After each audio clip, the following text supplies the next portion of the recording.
Le jardin créole fait partie intégrante de la culture et du patrimoine du Nord, grenier de la Martinique. Il s'inscrit dans une longue tradition héritée de l'époque des Indiens Kalinagos. Le jardin créole est conçu dans l'objectif de fournir une autonomie alimentaire. Nous sommes dans le Nord Atlantique, chez Bambou, agricultrice artiste, à Sainte-Marie. Bambou, dis-nous de quoi est constitué ton jardin créole. Coco chatte la rivière. Plus écologique et naturel comme savon, ça n'existe pas. Téchine.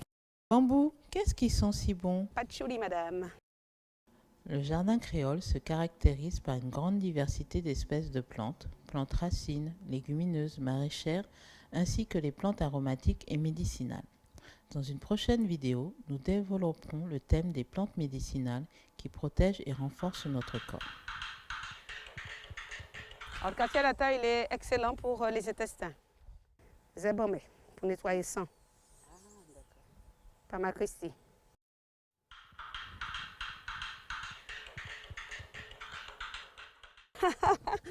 Tu me vois en train de faire la cueillette.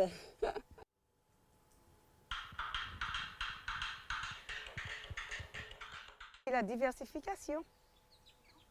On a des piments. Il y a en haut, là, tout en haut, là, tu as les papayers. J'ai mis des ananas. J'ai mis des choux caraïbes. J'ai mis des choux de Chine aussi. Juste en bas, là, tu vois, il y a une dizaine ou une douzaine de pieds de gombo. On voit les fleurs de gombo.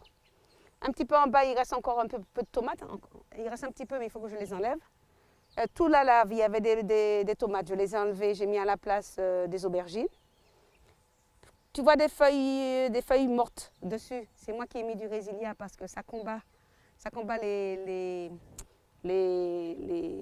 toutes sortes d'animaux de saleté qui peuvent être là. Par exemple, certains insectes n'aiment pas l'odeur du résilia. Ils n'aiment pas. Donc, ils ne viennent pas non plus. Donc, j'en mets toujours un peu dessus. Dès que je peux, je vais dans les arbres, je déchire, je froisse pour équilibrer mon jardin. Et puis, en même temps, on a planté il y a plusieurs mois déjà, un corosolier là, par exemple. Ça n'empêche pas qu'autour du corosolier, on continue à faire du jardin. Donc, il reste du persil, il me reste... Juste à côté, j'ai planté des betteraves, un peu plus haut la betterave, à nouveau des tomates et à nouveau des piments. Et puis, qu'est-ce que je peux dire d'autre? Bon, il y a aussi du thym. Mais quand tu observes bien, à côté des pieds de tomates, j'ai mis un oignon pays. Je te montre là, hein, ici là par exemple. J'en ai mis un peu partout.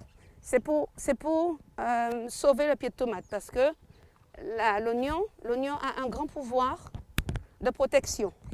Là, c'est collé à côté.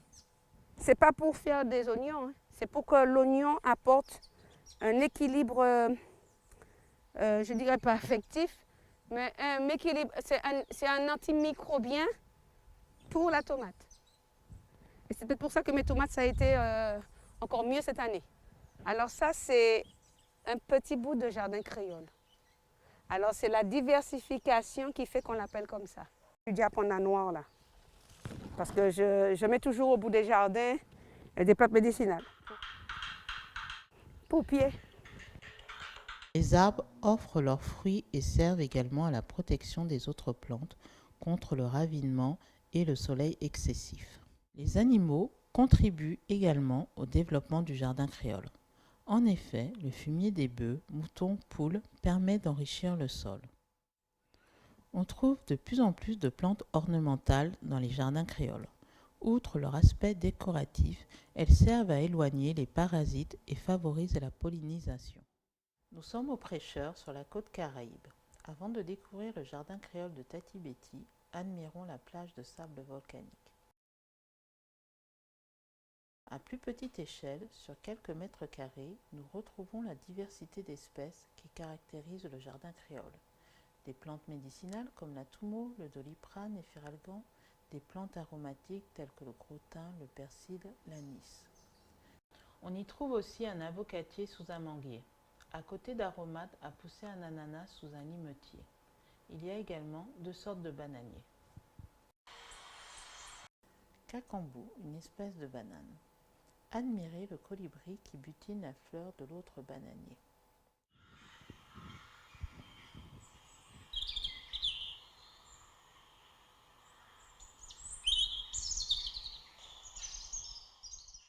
Cette vidéo a été réalisée dans le cadre du projet de coopération décentralisée entre San Cristóbal de las Casas au Mexique et Cap-Nord Martinique en France. Découvrez les autres vidéos sur les chaînes 2MCDES et 2MCDFR. À bientôt, hasta luego.